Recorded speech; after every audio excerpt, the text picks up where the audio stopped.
Oh, anyway, I was wondering if you felt that because language is less of a political club now, as far as written, like poetry or the written word and all that, if maybe that's why it becomes more useful in your endeavor? Well, I think certainly some people are using it as a political club. I mean, if you look at Denise Levertov or Adrian Rich, I mean, very politicized kind of poem. Who was it? Rawer said he hadn't really reached that true center of poetry where everything is political. Well, I'm asking if you feel that that's more of a possibility for artists or poets now or writers now, simply because the situation has changed where language, written language, small press, whatever, are looked upon as kind of with disdain as far as their political power. You know, like it's hard to get access to TV time. Sure. It costs a great deal of money. But you can print in a small press. Sure. I mean, people think I'm a punk. But years ago, it was difficult, like, case in point, like Justin likes to say, Naked Lunch. You know, it's hard to get that going. Now, you can do this on many, you can go in and get your own thing printed up and have 250 copies and spread it around. Sure. You think that's because the powers that be see it as more or less a, you know, maybe an anachronism for political dissemination of information? I think that's part of it, but also the technology is just simply there. You can do it. Mm-hmm. You know, and because of the nature of the culture we live in, they can't really stop it. The First Amendment starts, it's the First Amendment because it's the most important one. Yeah, but they had the First Amendment before. What I'm saying is... But part of that was the technology, is what I'm saying. It costs a lot of money to set type. It costs a lot of money to run that off. Now you can do it very cheap. Well, I just think that the censorship laws were a lot stronger back when I think the government and other political axe grinders felt that that was a dangerous situation. I think you'd run up against a lot more. I think that they still feel it's a dangerous situation. I just don't think they have the clout to do anything about it anymore. Okay. Because the desire to have it is there. The desire to watch Vanessa Del Rio is there. I mean, if you look at what I'm saying is, would it be as easy to have this information on primetime TV? No, no, you wouldn't, because that's controlled by sponsors. Mm-hmm. And we don't get many sponsors for Plop Plop. Mm-hmm. We have to pay for that out of our pocket and hope we sell enough that we make money back, or at least enough to pay that it pays for itself. It's about money. That's what it's really about. If you want some warmed over, canned up dog shit that you put out, that you could get on primetime TV, you know, who the fuck would pay any attention? A lot of people do. Well, Bill Moyers did it with that thing of his on Channel 20, public television, which everybody was real hot about, but I thought it was kind of a snoozer. You know, no way would Ted Berrigan ever get on something like that, because you can't control him. You don't know what he's going to say. Kind of like Snyder when he won the Pulitzer. He wasn't a marketable item because he wasn't, they couldn't target with him. And he didn't wish to be marketed. Right, that's what I'm saying, and they realized that. He just went back to his farm. And like, say, Bly, or Blah, as you like to call him, Robert Blah. Yeah, wild man. Who, you know, wants to make some money out of it. You know, not necessarily anything wrong with that. It's just, what do you have to do to your product to make it accessible and appealing to that many people, that broad a group. I don't see any way to quite do that without just taking all the teeth out of it. You know, or jumping on some bandwagon issue. That the kind of people who have disposable income to spend on books and tapes and all that will get off on, like the men's movement, you know, finding your dick again, or whatever that's about. But that earlier thing I said about, you know, the Euro crit speak. Mm-hmm. I was wondering where that reference was. Which? Well, it's Derrida and Lacan and Paul de Man and various people who come over from Europe to teach here at Yale or somewhere. And you know, I was saying that they want to obliterate the author, and to some extent, you know, that there's a certain amount of appeal in that, you know, and I think I was trying to work with that in that Thief's Journal pieces.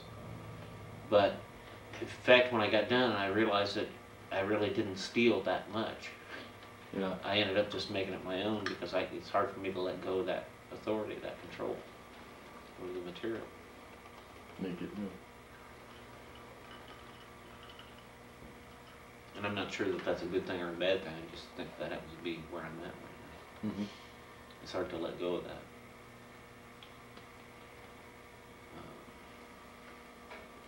You know, hopefully one is, you know, changing and evolving and growing all the time. And, you know, that's where I see stories like Marcy or that kind of thing, you know, which in some ways is dimensionally down from other things I do. It's more simple, it's more straightforward, primitive kind of thing. But it also has a real impact, you know, like when you read it out loud or Mm-hmm. that kind of thing. You're going to get a larger group to respond to it.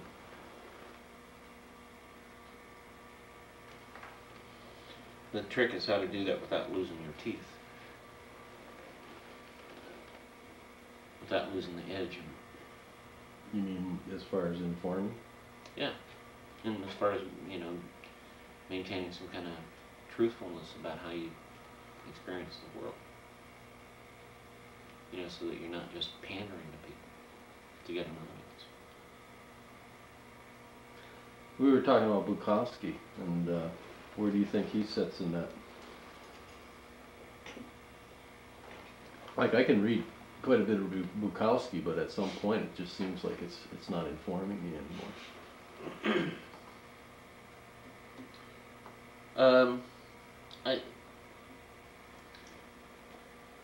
I think it's a variety of things. I mean, I think his poems tend to stand up a little better for me than the prose, but the prose is what sells the most, for some reason. I mean, the poetry sells pretty healthily, but not near as much as the prose. And John Martin knew that, who's publisher Black Sparrow, because he offered him a stipend of $100 a month if he'd leave the post office, so we'd have time to write the prose. Right. Because he knew that was what was really going to break it loose and get him up over the top. Like post office. Yeah, exactly. Post office was written in 9 days or something like that. So he could get off the night shift. I just see him as useful only to a point. That's the same thing I feel about Brodigan. I can read, you know, quite a bit of them, and I see a value there, but it just doesn't sustain me. Well, part of it may be that no one writer, whoever it is going to do that. Yeah, but there are writers that I find that they have more information than more of less of the emotion thing. You know? I would agree, and those very writers are going to have less of an audience.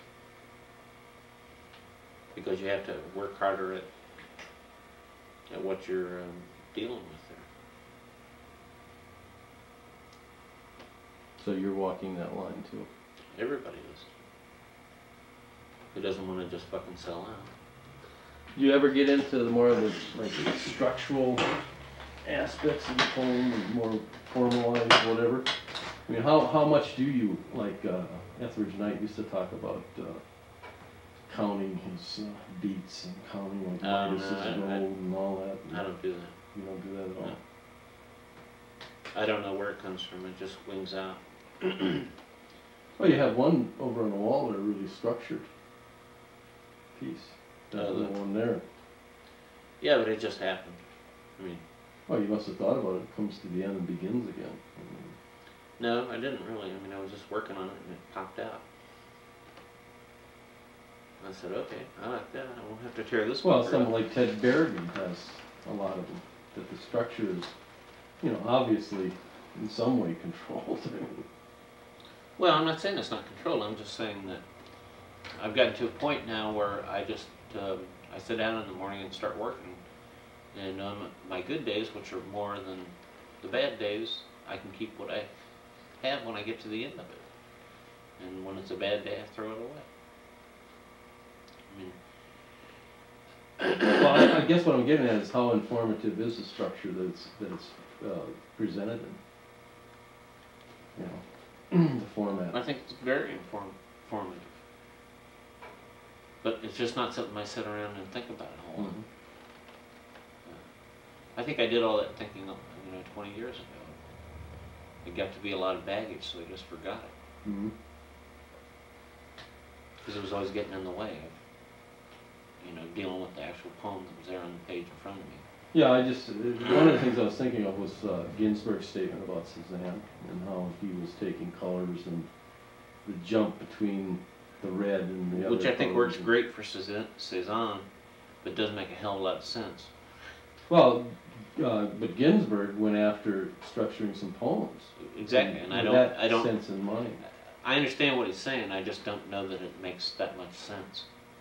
I mean, that seems like an after-the-fact rationale to me.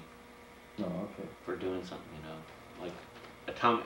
His classic example is Atomic Jukebox. Mm-hmm. Okay. I just don't know that parallel goes that far. I mean, it doesn't for me when he says it. I just, okay, I don't equate the things they're doing at all. So how is there some connections, between visual and the language you're using? Some hinges. Well, more or less you're understanding what visual art's doing. Does that, in some way, are they moving along the same lines? Which I think they are, but, Well, I think some people's visual arts, I think that your paintings and my work tend to have a lot to do with each other. But I think that's because we started at the same time. Mm-hmm. There's been a lot of back and forth communication. I think that Rauschenberg and Berrigan, were mutually informing. Mm-hmm. Frank O'Hara and various painters, Larry Rivers and others. I think they fed off each other's concerns, which is the one good thing that a community of artists can do. I think your use of quotes and my use of quotes is coming out of the same anxiety.